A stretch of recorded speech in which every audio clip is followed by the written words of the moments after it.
네, 친구들 안녕하세요. 성경 골든벨 마가복음 해설 네 번째 시간 마가복음 12장부터 14장까지 문제 해설을 시작하도록 하겠습니다.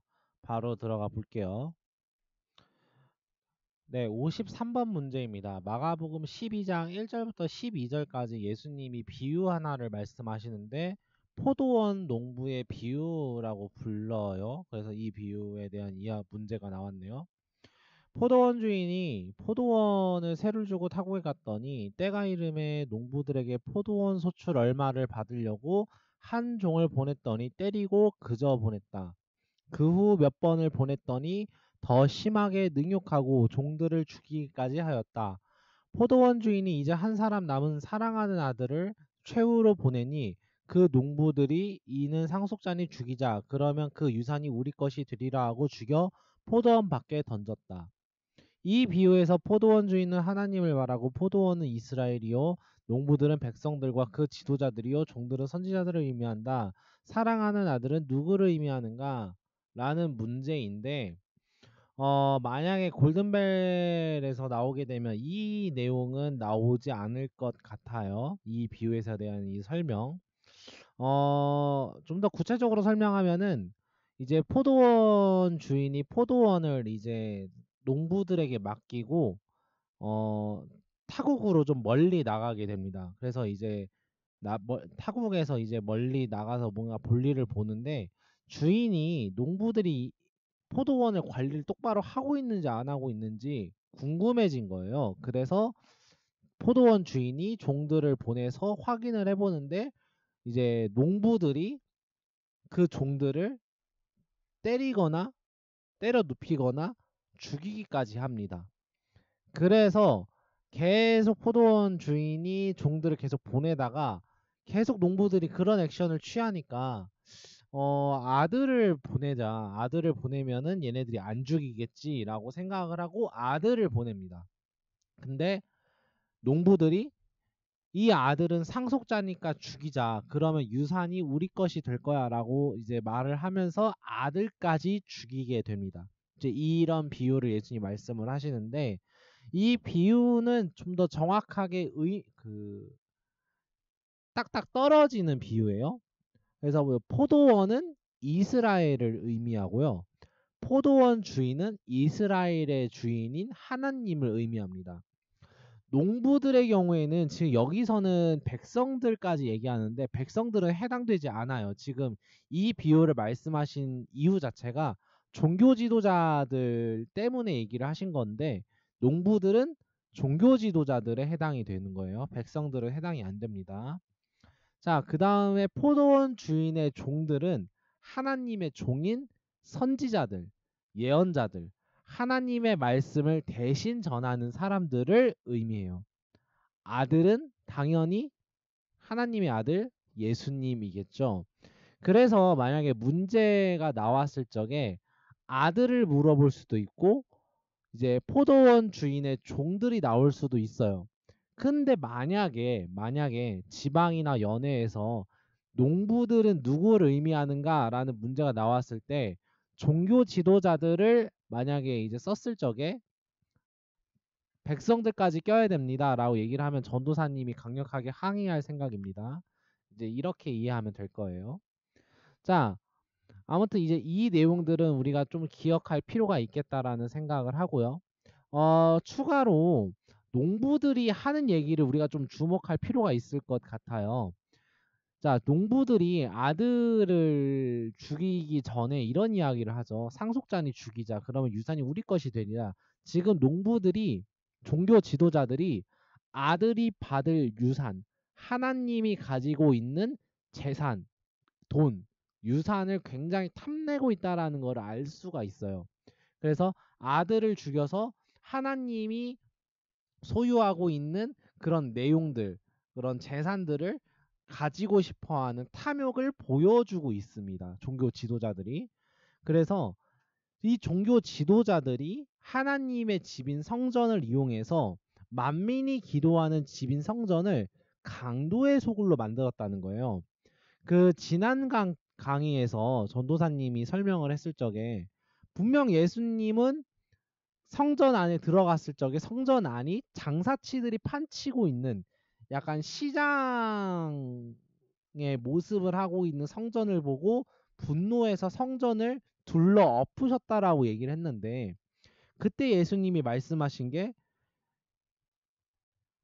성전은 만민이 기도하는 집인데 너네들은 강도의 소굴을 만들었다라고 얘기를 하셨단 말이에요. 아니, 강도의 소굴이면은 도둑들이 은신하고 있는 거처여야 하는데 지금 상황 자체는 시장이잖아요. 말이 안 맞잖아요. 왜 예수님이 이렇게 말씀을 하셨냐? 시장 바닥에 대한 분노가 아니고 그 시장 바닥을 만든 강도들을 저격했다는 얘기죠. 그래서 예수님은 종교 지도자들에 대한 모습을 강력하게 비판을 하셨다라는 것을 우리가 이 말씀을 통해서도 엿볼 수가 있습니다. 다음 문제 넘어가도록 할게요. 자, 54번 문제예요. 예수님의 말씀을 책잡으려고 바리새인과 헤롯단 중에서 사람을 보내 예수께 물으니 예수님이 가이사의 것은 가이사에게, 하나님의 것은 하나님께 바치라라고 대답을 했습니다. 이들은 예수님께 무엇을 물었는가? 자, 쉽게 얘기하면 이거예요. 종교 지도자들과 정치인들이 예수님을 고발하려고, 그 고발 건덕지를 잡으려고 사람을 보내서 어떤 질문을 합니다. 근데 그 질문에 대한 예수님의 답이 가이사의 것은 가이사에게, 하나님의 것은 하나님께 바쳐라라는 대답이었어요. 이것 때문에 사람들이 무척 놀랍니다. 고소할 건덕지를 못 잡아요. 그럼 뭘 물었냐? 바로 세금에 대해서 물었어요. 그래서 가이사에게 세금을 바치는 것이 옳은가요? 라고 물었다고 이야기를 하죠. 자, 근데 이 말씀에 대한 이제 이야기를 좀 생각하기 전에 좀 배경적인 거를 좀 알 필요가 있어요. 왜 예수님이 종교 지도자들을 깎고 왜 마가는 이렇게까지 종교 지도자들과 정치인들이 예수님을 책잡으려고 했나에 대한 이야기예요. 자, 종교 지도자들은요, 로마 제국의 편이었어요. 아니, 분명히 하나님께서는 이방인들을 배척하라, 이방인들과 구별되어야 한다, 이렇게 말씀을 하셨는데 왜 종교 지도자들이 이방인인 로마 제국의 편을 들었을까요? 라고 물어볼 수도 있을 것 같아요.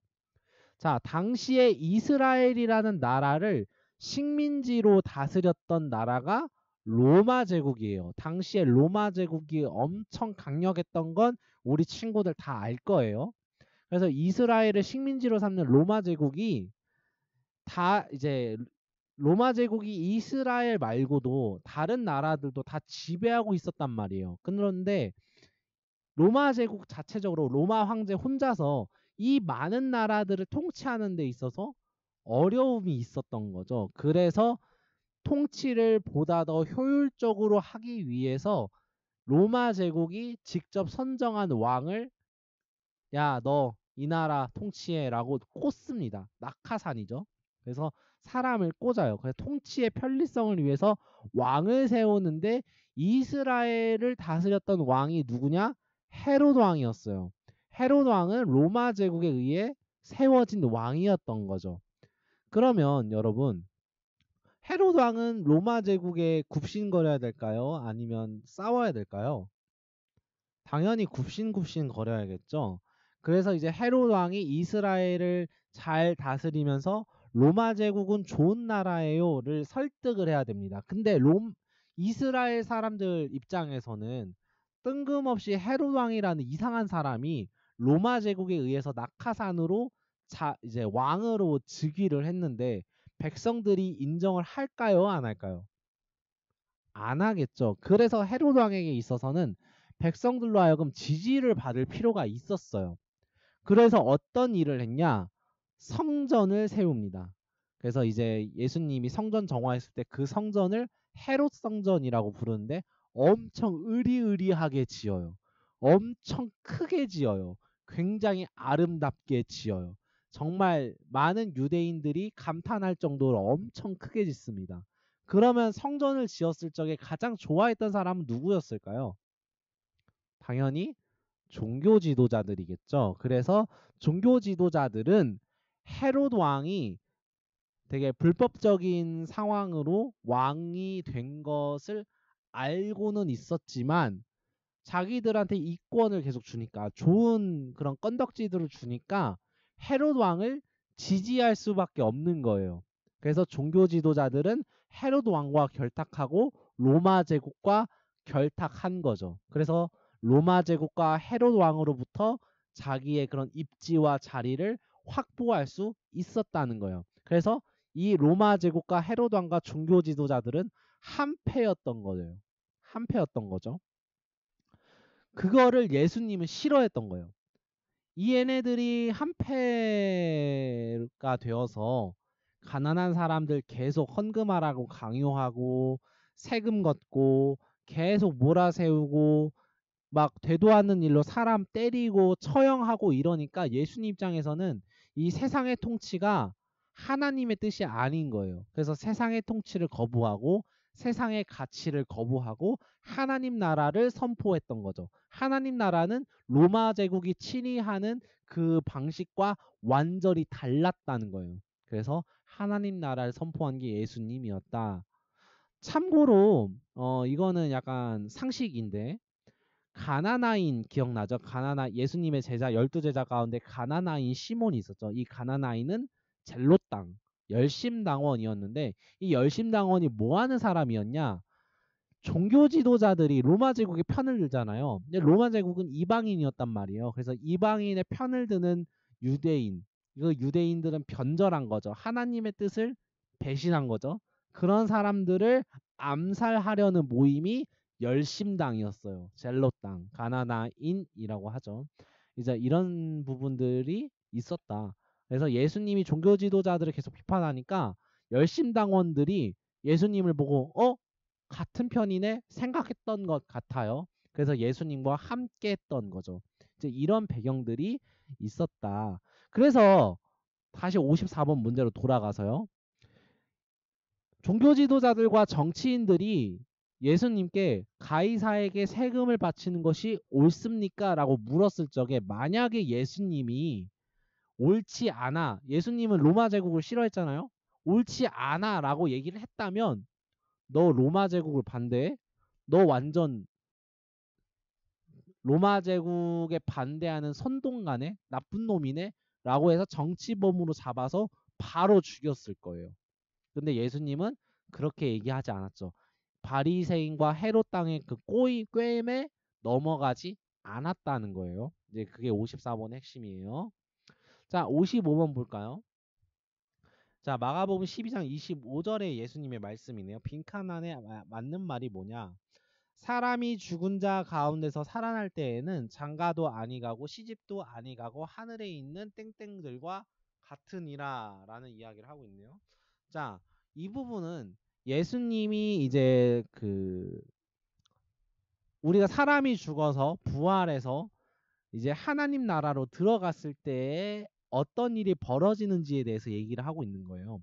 자, 우리는 지금 육체로 있지만 하나님의 나라, 하늘나라로 가게 되면은 육체가 없죠.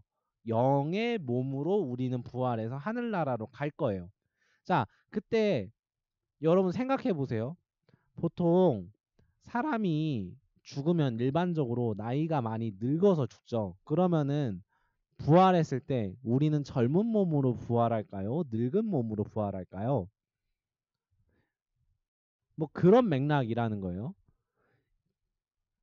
중요한 거는 늙은 몸이냐 젊은 몸이냐 이거는 우리 육신에 해당되는 거지 영의 몸에는 해당되지 않는다는 거예요. 그래서 죽은 자 가운데서 살아날 때에는 장가도 안 가고 시집도 안 가고 안 간다는 거예요. 그럼 뭐와 같냐? 하늘에 있는 영적인 존재가 누가 있죠? 천사들이죠. 그래서 여기 빈칸에는 천사가 들어가야 한다는 거예요. 이해되죠? 천사. 하늘에 있는 천사들과 같다. 천사들은 결혼도 안 가고 장가도 안 가고 늙지도 않고 뭐 그렇다고 젊지도 않고 우리가 생각할 수 없는 그런 영적인 존재로 살아간다라는 의미이다. 라고 넘어가면 될 것 같아요. 자, 56번 보도록 하겠습니다. 자, 서기관 중에 한 사람이 예수님께 물어요. 모든 계명 중에 첫째가 무엇입니까? 예수님이 대답을 합니다. 첫째는 이스라엘아 들으라. 주 곧 우리 하나님은 유일한 주시라.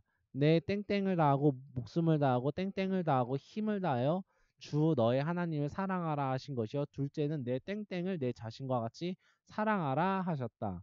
이 빈칸 안에 뭐가 들어가야 되냐? 이거는 뭐 해설할 게 따로 없어요. 이건 성경 구절을 그대로 인용한 거고 여러분들도 잘 알 거예요.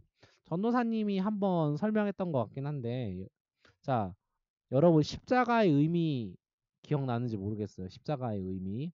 자, 십자가는, 자, 먼저 위에서 아래로 넘어가죠.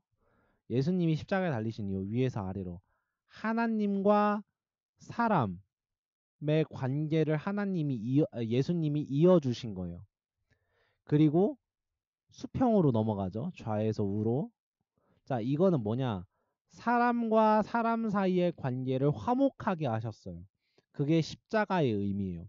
하나님과 사람을 이어주게 만들고 사람과 사람을 이어주게 화목하게 만드신 게 예수님의 십자가의 의미예요.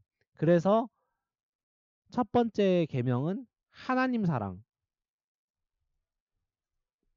두 번째 계명은 이웃사랑이라는 거를 많이 들었을 거예요. 그래서 이제 우리가 기억해야 될 10계명 중에 중요한 거는 하나님 사랑과 이웃사랑이라는 거를 우리가 기억할 필요가 있겠다라고 생각을 하면 되겠고요. 자, 그래서 여기 말씀에 뭐가 들어가야 되냐? 이거 말씀 구절 인용한 거라 그냥 외워야 돼요, 여러분. 내 마음을 다하고 목숨을 다하고 뜻을 다하고 힘을 다하여 하나님을 사랑해라. 여기서는 마음과 뜻이 들어가고요. 그 다음에 하나님 사랑을 했으니까 다음은 뭐겠어요? 이웃 사랑이죠. 내 이웃을 내 자신과 같이 사랑하라 하셨다라는 게 이제 예수님의 말씀이었다라고 생각하면 될 것 같아요. 자, 다음 문제 넘어가도록 하겠습니다. 자, 다음 문제는요. 마가복음 13장에 대한 문제인데 우리가 흔히들 마가복음 13장은 마가묵시록이라고 부릅니다. 마가묵시록. 여러분들 몰라도 돼요. 근데 핵심은 그거예요. 예수님이 이제 성전에서 종교 지도자들과 논쟁을 벌이시고 나서 성전에서 나갑니다. 그때 베드로가 주님, 이 성전 보십시오. 얼마나 으리으리합니까? 엄청 멋있지 않습니까? 아까 얘기했던 헤롯 성전이에요. 그 성전의 모습을 이제 베드로가 엄청 막 대단하게 감격을 하는 장면이 나오는데 그때 예수님이 말씀하시는 게 야, 이 성전 무너질 거야 라고 얘기를 하시면서 마가복음 13장이 시작을 합니다. 그래서 13장은요. 성전 파괴에 대한 이야기예요. 이제 성전이 무너질 것을 예언하시는 부분이 마가복음 13장의 이야기 내용입니다. 자, 그러면 마가복음 13장에 대한 이야기가 도대체 구체적으로 무슨 이야기가 있냐? 예루살렘이 멸망하고 성전이 무너지고 예루살렘이 이스라엘이 어떻게 멸망해 가는가에 대한 이야기를 예수님이 이런저런 이야기를 하세요. 그 이야기를 우리가 좀 살펴보도록 하겠습니다. 자, 먼저 57번. 자, 예수님이 예루살렘 멸망과 세상의 종말에 대한 징조로 말씀하신 내용 중 틀린 게 뭐냐? 1번 거짓 그리스도가 출현하고 거짓 선지자가 출현한다. 2번 전쟁이 나고 지진이 나고 기근이 난다. 3번 그리스도인들을 핍박하는 상황이 벌어진다. 4번 대홍수가 일어난다. 자, 정답은 4번이죠. 4번. 이거는 구약 성경을 좀 잘 열심히 읽었던 친구들이라면 알 수 있는데, 자, 대홍수 하면 떠오르는 사건이 있죠. 노아의 홍수 사건이 떠오를 거예요. 자, 그때 하나님이 홍수를 일으키시고 나서 노아에게 약속을 하시는데 앞으로는 나는 물로 너희들을 심판하지 않겠다라고 약속을 하십니다. 즉 홍수는 예수님 시대에 일어날 수가 없다는 거예요. 그래서 4번이 정답이다 라고 생각을 하면 되겠고, 참고로 이 이야기가 성전 파괴에 대한 이야기라고 했잖아요. 이 성전 파괴는 AD 70년경에 일어나요. 이제 로마 제국이랑 유대 이제 이스라엘이랑 전쟁을 벌어지게 되는데 아까 전에 종교 지도자들과 이제 헤로드 왕과 로마 제국이 결탁해서 계속 이제 이스라엘 사람들을 괴롭혔다고 했잖아요. 그러다가 이스라엘 사람들이 못 견뎌서 반란을 일으킵니다. 사람들이 이제 모여서 반란을 일으켜요. 그때 이제 로마 제국이 이 자식들 안 되겠네 하고 이제 무력 진압을 하는데 그때 벌어진 전쟁을 유대 전쟁이라고 불러요. 3차까지 유대 전쟁 1차, 2차, 3차 이렇게 진행되는데 그것까지는 알 필요 없고 그때 일어났던 종말의 날에 대한 예수님의 설명인 거예요. 그래서 그때는 실제로 이제 로마 제국과 이제 이스라엘 간의 전쟁이 일어나고요. 지진이 당시에 엄청 큰 지진이 한 번 발생을 해요. AD 66년이었나? 68년이었나? 긴가민가 하네 갑자기. 아무튼 지진도 일어나고요. 전쟁이 일어났으니까 당연히 먹을 게 없겠죠. 기근이 일어납니다. 그리고 세상이 흉흉하니까 내가 그리스도 메시아니까 너네들 재산 나한테 바쳐라. 나를 따라라. 라고 말하는 거짓 그리스도도 등장을 해요. 이제 이런 부분들이 있었다. 그리고 그리스도인들의 핍박은 뭐냐? 요한계시록 나중에 전도사님 설교하게 되면 얘기하긴 할 건데, 당시에요. 로마 제국 안에 있는 나라들은 종교 활동을 하는데 로마 제국의 승인을 받아야 했어요. 로마 제국이 이 종교는 괜찮은 종교야라고 인정을 해야 되는데 기독교는 인정을 받지 못합니다. 그래서 불법 종교의 낙인이 찍혀가지고 여기저기 고발당하고 박해를 당하기 시작해요. 그게 AD 70년경부터 시작이 됩니다. 이 부분을 기억하면 될 것 같아요. 자, 연결지어서 58번 문제. 자, 이것도 역시 종말의 날 AD 70년경에 일어나는 유대 전쟁에 대한 이야기예요. 예수님의 말씀 틀린 것을 찾아볼게요. 1번. 자, 유대에 있는 자들은 산으로 도망가라. 지붕 위에 있는 자는 내려가지 말고 집에 무엇을 가지러 들어가지도 말라. 2번. 밭에 있는 자들은 겉옷 가지려고 뒤로 돌이키지 말지어다. 3번. 그날을 감하지 아니하시다 모든 육체가 구원 얻지 못할 것 자기가 택하신 자들을 위하여 그날을 감하셨다. 그러니까 날이 빨리 이를 수 있었는데 빨리 안 이를 수 있게 막아주셨다라는 이야기예요. 4번. 아이 뵌 자들과 젖먹이는 자들에게 화가 있으리로다. 이 일이 여름에 일어나지 않도록 기도해라. 5번. 거짓 그리스도들과 거짓 선지자들이 일어나 이적과 기사를 행하며 택하신 자들을 미혹하려 하리라. 자, 약간 57번과 비스무리하죠. 정답은 몇 번일까요? 4번입니다. 4번.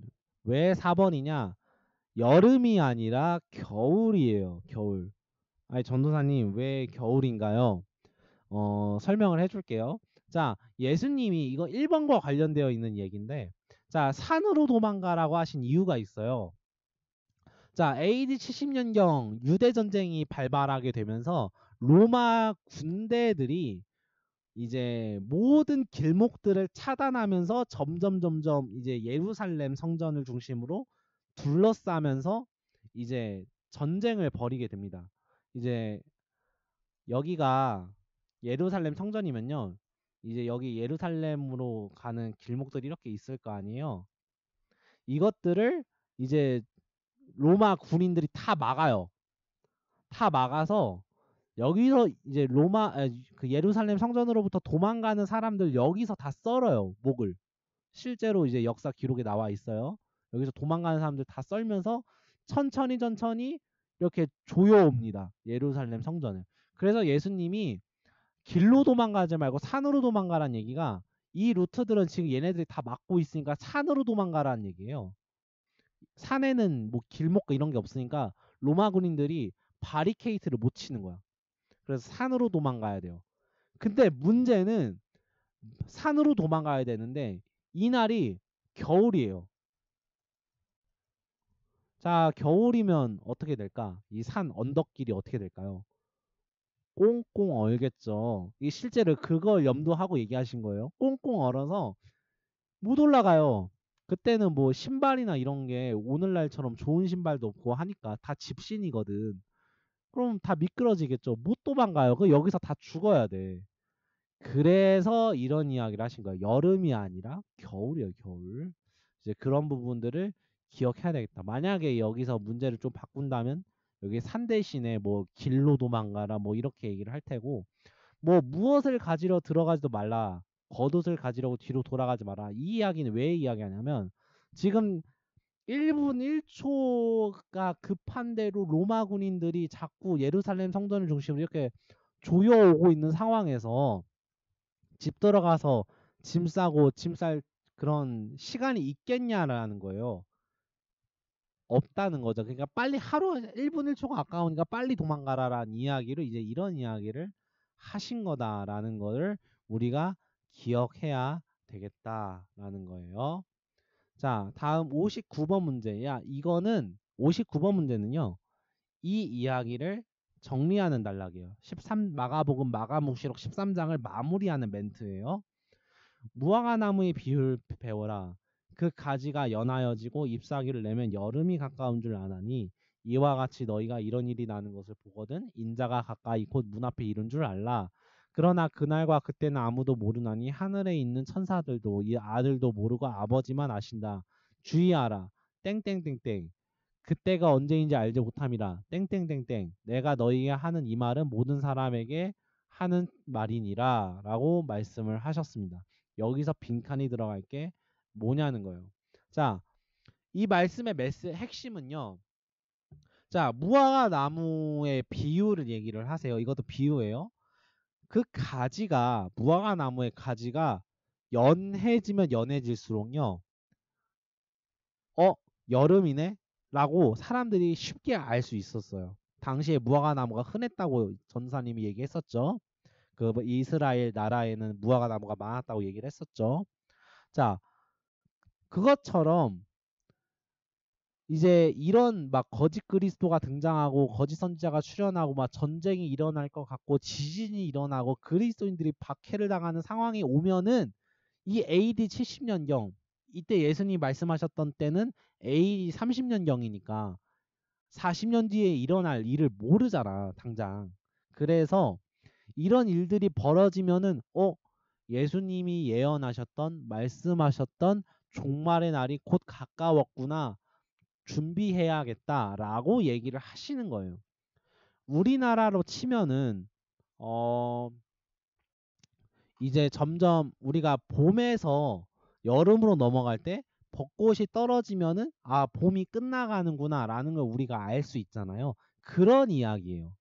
그럼 이 빈칸 안에 들어갈 이야기는 뭐냐?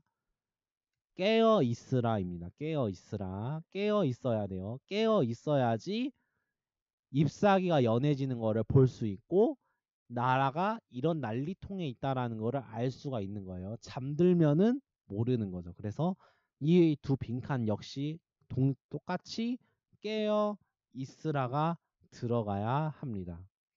다음 문제 넘어가 보도록 할게요. 자, 60번 문제. 예수님이 나병 환자 시몬의 집에서 식사하실 때 한 여자가 예수의 머리에 값진 향유를 부었습니다. 어떤 사람들이 이 향유를 팔아 가난한 사람들에게 줄 수 있지 않았냐라고 하면서 그 여자를 책망했습니다.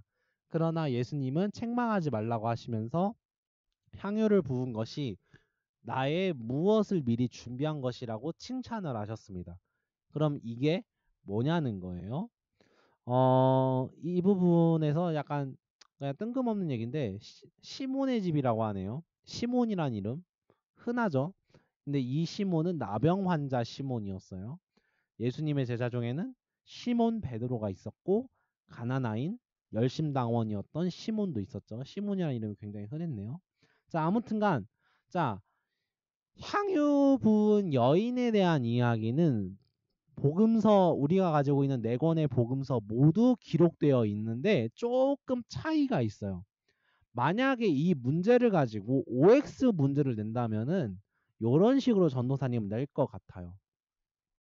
자, 마가복음과 마태복음, 요한복음은요. 이 향유 부은 여인의 사건이 장례와 관련되어 있다고 이야기를 합니다. 장례와 관련이 되어 있어요. 예수님의 장례와 관련되어 있는데 누가복음만 유일하게 예수님의 장례와 관계없이 예수님의 말씀에 감동되어서 귀한 향유를 부었다고 얘기를 합니다. 여기서 차이가 있어요. 만약에 이 60번 문제를 누가복음으로 이제 써서 문제를 출제해 버리면은 우리가 이 부분을 인식을 해야 되겠다라는 생각을 가질 수가 있어요. 또 재밌는 사실이 있는데, 자, 마가복음과 마태복음은요, 이 여인이 향유를 붓는데 예수님의 머리에 부어요. 예수님의 머리에 부어요. 근데 누가복음과 요한복음은요, 예수님의 발에 부어요. 이것도 신기하죠? 이것도 골 때리는 거예요. 그래서 만약에 여기 문제에서 OX 문제로 예수님의 발에 향유를 부었다라고 나오면은 틀린 거죠. 마가복음은 예수님의 머리에 부었으니까요. 이제 이런 차이가 있다. 그래서 좀 골 때리다라는 얘기를 할 수 있겠고. 자, 61번 넘어가면요. 이 무엇은 장례예요. 예수님의 장례. 예수님의 장례를 준비하는 거예요. 그래서 정답은 예수님의 장례이겠고요. 61번 OX 문제네요. 온 천하에 어디서든지 복음이 전파되는 곳에서는 이 향유 부은 여자가 행한 일도 말하여서 그를 기억하라 라고 말씀하셨다. OX? 아니 당연히 마가복음에 향유 부은 여인 이야기가 써 있으니까 복음이 전파되는 곳에는 이 향유 부은 여인 이야기가 있겠죠. 그래서 정답은 O입니다. 근데 여기서 마가가 하고 싶은 얘기가 있어요. 우리가 예수님의 제자들이 전부 남자들이잖아요. 근데 마가는 예수님의 제자들이 다 멍청하다고 표현을 하죠. 굉장히 부정적으로 묘사를 해요. 근데 예수님의 제자들 가운데 유일하게 긍정적으로 예수님의 모습이 어떤 모습이고 예수님의 정체가 어떤 정체이고 예수님이 죽을 때까지 항상 함께 있었던 사람들이 있었어요. 그 사람이 여자들입니다. 여자들. 어떤 여자들인지 나오진 않아요. 구체적으로. 근데 여자들만이 예수님의 정체를 똑바로 알고요. 여자들만이 예수님이 십자가에 달려 죽으셨을 때까지 함께 있어요. 그래서 여성이 진정한 제자다. 남자 제자들은 예수님의 정체를 몰랐고 도망간 사람들이다 라고 이야기를 합니다. 그래서 향유 부은 여인은 예수님의 정체를 알았고 예수님의 죽음의 의미를 알았다. 그녀의 믿음과 통찰력을 본받아야 한다라는 맥락으로 이야기를 하고 있습니다. 이런 부분 때문에 사회 이슈에 대한 거를 공부를 많이 한 친구들은 잘 알겠지만 페미니즘 성경 해석과 마가복음이 좀 맞닿아 있는 부분들이 있어요. 이런 부분들이 좀 재밌는 부분들이 있어가지고 이제 그렇게도 볼 수가 있다라는 부분 참고하면 되겠고요. 넘어가도록 하겠습니다. 자, 62번 문제 넘어갈게요. 자, 예수님이 제자들과 함께 마지막 유월절 음식을 준비한 곳은 큰 다락방이다. 이 부분은 O입니다. O. 이 부분은 뭐 전후에 따로 해설할 게 없어요. 그냥 다락방에서 예수님이 마지막 만찬을 먹었는데 그 부분은 있는 것 같네요. 이건 갑자기 떠올랐네. 6월절 식사를 한 곳 가운데 집이 등장하는 곳이 있어요. 다락방이라고 안 하고 집이라고 등장하는 데가 있는데 요한복음만 집이라고 얘기를 합니다. 그 부분은 좀 참고하면 될 것 같아요. 갑자기 떠올랐네요. 아무튼 근데 쓰잘데기 없는 얘기였고요. 자, 63번 문제 넘어갈게요. 63번. 자, 마지막 만찬, 최후의 만찬에서 예수님이 제자들과 같이 식사를 하시는데 너희 중에 한 사람이 나를 팔 거다라고 얘기를 하세요. 근데 제자들이 주님 나는 아니죠. 나는 아니죠. 걱정하면서 얘기를 합니다. 그때 예수님이 얘기를 하세요. 12 중에 하나 곧 나와 함께 그릇에 무엇을 넣는 자가 나를 팔 거야 라고 얘기를 하십니다. 뭘 넣었냐? 정답은 손이에요. 손. 자, 손은 당시 능력, 힘, 권세, 어떤 행위에 대한 의미를 가지고 있었어요. 그래서 전사님 뭐 시편 말씀 몇 개 가져와 봤는데 엄청 많아요. 주의 손으로 만드신 것, 하나님의 능력, 하나님의 행위, 하나님의 권세를 의미를 하는 거죠. 시편 10편 4절을 보면은 이제 원수들에 대해서 하나님의 손으로 원수들을 갚아주세요라고 하나님의 능력, 권세, 행위에 대한 간구에 대한 찬양을 엿볼 수가 있어요. 그래서 손은 행위를 의미한다. 그래서 정답은 손입니다. 손. 예수님을 파는 행위에 대한 이야기예요. 그래서 정답은 손. 다음 64번 문제 보도록 할게요. 자, 최후의 만찬 부분에서 잔을 나누는 부분인데요. 자, 이것은 이제 잔을 주면서 말씀하세요. 이 잔에는 포도주가 있어요. 포도주. 잔에. 자, 이 포도주는 많은 사람들을 위하여 흘리는 나의 피, 곧 땡땡땡의 피니라. 진실로 너희에게 이르노니 내가 땡땡에서 난 것을 하나님 나라에서 새 것으로 마신 날까지 다시 마시지 아니하리라 라고 말씀을 하십니다. 자, 여기서 이 피는 무슨 피냐? 자, 예수님이 십자가에 달려 죽으셔서 우리의 죄를 사하시고 이제 우리의 죄를 대속해 주신 것은 성경에서 예언된 거예요. 하나님이 우리에게 약속하신 거예요. 이것을 성경 용어로는 언약이라고 합니다. 언약. 하나님이 우리에게 약속하신 거예요.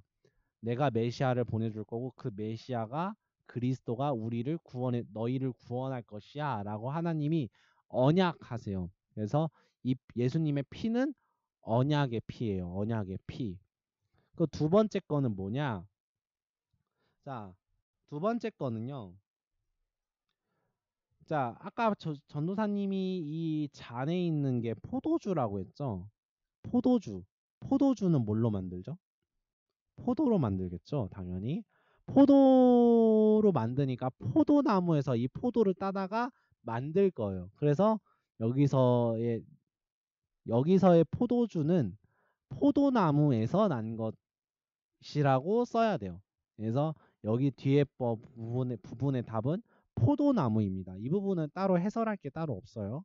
포도나무에서 난 것을 나중에는 예수님이 십자가에 죽으시고 부활하셔서 하늘로 이제 승천을 하시면은 이 땅에서 포도주를 마실 이유가 없어요.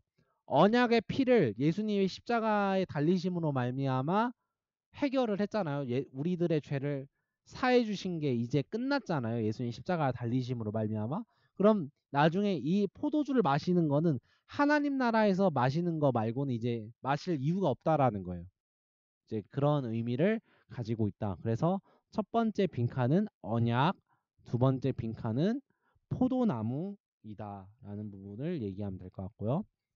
65번 문제. 자, 제자들이 예수님을 부인할 내용을 주님이 말씀하시는 내용이에요. 빈칸 안에 맞는 말이 뭐냐? 자, 예수님이 말씀하세요. 너희가 다 나를 버릴 것이야. 제자들아, 너희들이 나 버릴 거야. 기록된 바 말씀을 인용하세요. 내가 목자를 치리니 땡들이 흩어지리라 하였음이니라. 자, 여기서 목자라는 표현이 나와요. 목자는 예수님이에요. 근데 이때 당시 이스라엘 사람들이 목자 일을 하면은 뭘 치냐면 어떤 짐승을 치냐면 양을 쳤어요. 양. 그래서 목자 양. 유명한 시편 말씀 있죠. 여호와는 나의 목자시니 내게 부족함이 없으리로다 하면서 이제 대표적인 그림이 하나 있어요.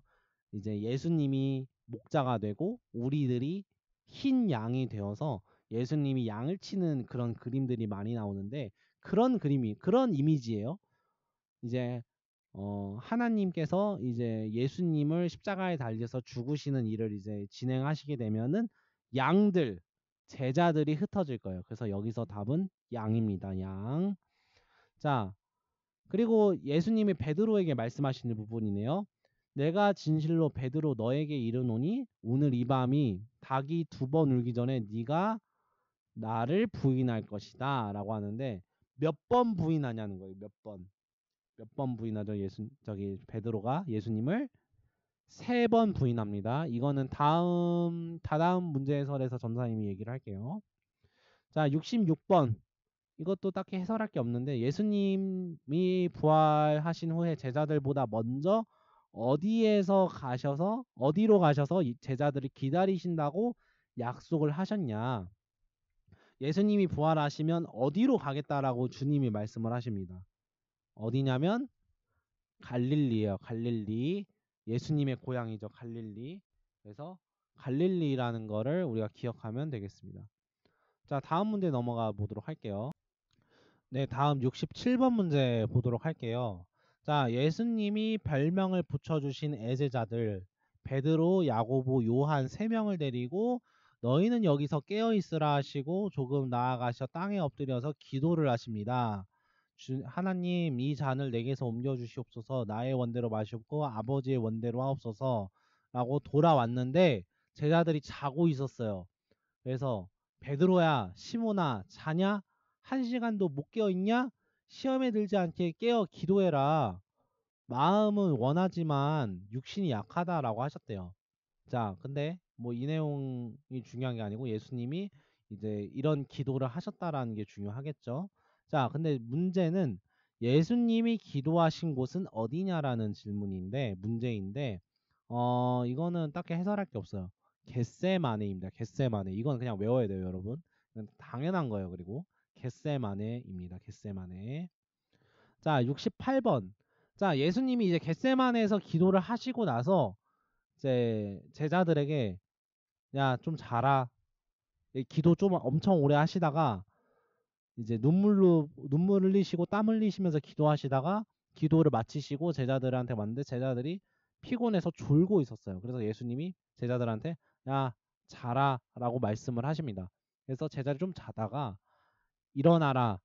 나를 팔러 온 자가 왔다라고 해서 이제 마중을 나갑니다. 예수님이.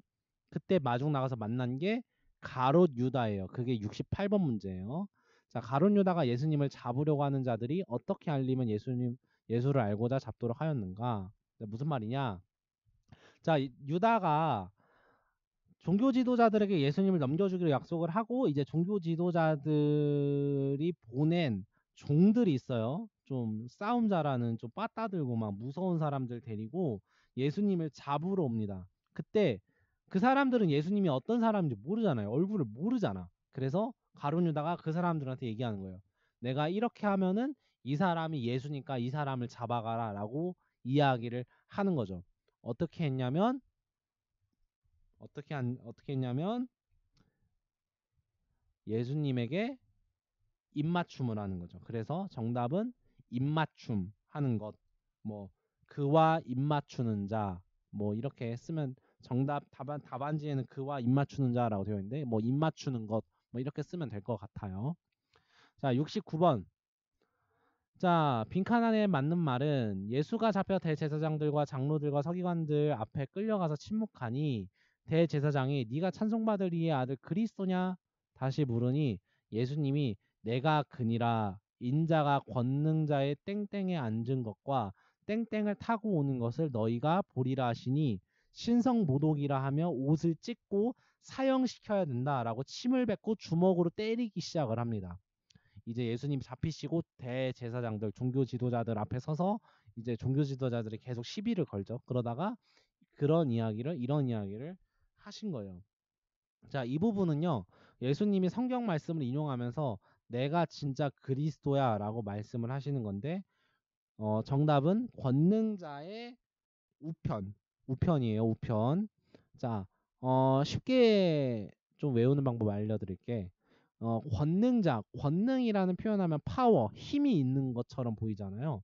근데 당시 이스라엘 사람들에게 있어서 힘이 있는 거는 오른손이에요. 오른쪽이에요. 오른쪽. 그래서 우편. 왼편은 힘이 없는 거야. 우편이 중요해요. 오른쪽이 힘이 있는 거고 오른쪽은 축복받는 거고 오른쪽이 좋은 거고 오른쪽이 선한 거예요. 그래서 권능자 우편에 앉은 것이고요. 그 다음에 뭘 타고 오냐? 이거는 다니엘 10장 4절이었나? 다니엘서 10장 4절일 거예요. 전도사님 기억으로는. 거기서 뭐라고 하냐면은 구름을 타고 온다고 해요. 구름. 구름을 타고 온다고 하니까 정답은 구름이에요. 구름. 그래서 구름을 타고 온다. 답안지에는 하늘구름이라고 되어 있을 텐데 상관없습니다. 그래서 하늘구름을 타고 오는 것을 너희가 보리라 라고 이야기를 하셨다. 자, 다음 문제 넘어가 보도록 할게요. 자, 다음 문제. 자, OX 문제예요.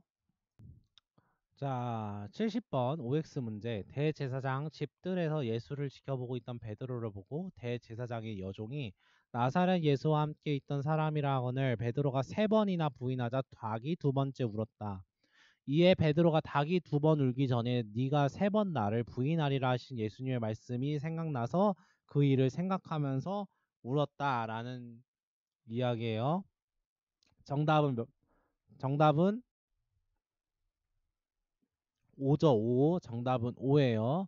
자, 마가는요. 예수님의 고난과 관련된 주제들을 3번 이야기하는 특징을 보여요. 그래서 예수님이 십자가에 달려 죽고 부활할 것이다 라고 이야기한 게 이제 마가복음 8장부터 10장까지 세 차례 이야기를 하시죠. 3번 얘기를 하죠. 그리고 지난 강 때 전도사님이 얘기 살짝 했는데 귀신 들린 아이의 상태, 귀신 들린 아이를 치료하시는 그 부분 있죠. 마가복음 8장 34절 이후에 있는 이야기. 거기서 귀신 들린 아이의 상태를 3번 이야기를 합니다. 그래서 3번 이야기한다는 얘기는 예수님의 고난과 죽음과 관련되어 있다라고 전도사님이 해설을 했었을 거예요. 그래서 이 귀신 들린 아이의 상태를 이야기하면서 죽었다, 일어났다. 이제 이런 단어 사용이 예수님의 십자가 죽음과 부활에만 사용되는 단어였다라고까지 얘기를 했었죠. 그래서 이 귀신 들린 아이의 상태도 예수님의 고난과 예수님의 죽음과 관련되어 있는 이야기였다라는 걸 확인할 수가 있었고, 베드로가 예수님을 알지 못한다라고 부인하는 장면도 세 번 이야기를 합니다. 그래서 예수님이 네가 3번 나를 부인할 거야 라고 얘기를 하셨잖아요. 우리 전문제에서 보면은 어디였죠? 여기였구나. 자, 내가 진실로 내게 이르노니 닭이 2번 울기 전에 네가 3번 나를 부인하리라. 이 부분이에요. 이 부분이 생각이 나서 베드로가 울었다. 그래서 정답은 5다. 5. 자, 마지막 문제 71번 문제입니다. OX 문제네요. 자, 대제사장으로부터 예수를 넘겨받은 빌라도, 로마 제국의 이제 총독이에요. 총독. 자, 로마 제국의 총독인 빌라도는 대제사장들이 고발한 여러 가지를 예수님께 물었는데 예수님은 조목조목 완벽하게 다 대답했다. 자, 예수님이 대답을 했을까요? 정답은 X죠. X입니다. 정답은 X. 자, 예수님이 아무 말도 안 했어요. 대답할 가치조차 없었고 대답 안 하는 게 하나님의 뜻이 아니었을까라는 생각을 합니다. 로마 제국에 소속되어 있는 사람이었기 때문에 그 사람이 이제 내가 너를 살려줄 수 있다라고 얘기를 빌라도가 이야기를 하기도 하거든요. 근데 그 말에 대해서도 아무 말도 안 해요. 아무 말도 안 해요. 세상의 가치에 휘둘리지 않고 세상의 가치에 타협하지 않는 예수님의 모습을 그리고 있어요. 그래서 예수님은 반박하지 않고 조용히 아무 말도 대답하지 않았어요. 그래서 만약에 이 문제에서 예수님이 대답을 하지 않았다라고 하면은 이때는 5가 되겠죠. 자, 이로써 마가복음 12장부터 14장까지 이제 4강 파트를 마무리를 했고요. 이제 2장 남았습니다. 마가복음 15장, 16장이 남았는데 15장, 16장은 해설할 게 그렇게 많지는 않은 것 같아요. 그래가지고 전도사님이 15장, 16장 문제풀이를 하고 나서 디도서, 빌레몬서까지 다루도록 하겠습니다. 그래서 다음 강에는 마가복음 나머지 부분과 바울 서신 부분을 같이 다루도록 하겠습니다.